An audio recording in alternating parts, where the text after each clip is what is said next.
feeling in Texas was not good for Kennedy, and so of course we were uptight, and we were going along, and I was heaving a sigh of relief. Thank the Lord, everything's going to be all right.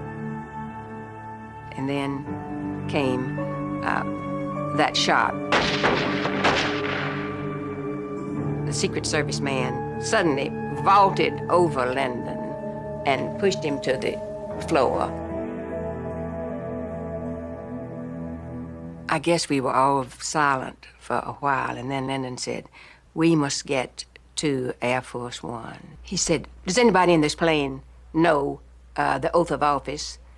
Nobody did, word for word, precisely. He said, "You'll have to call the Attorney General and ask him." What an excruciating call. The Attorney General was Bobby Kennedy.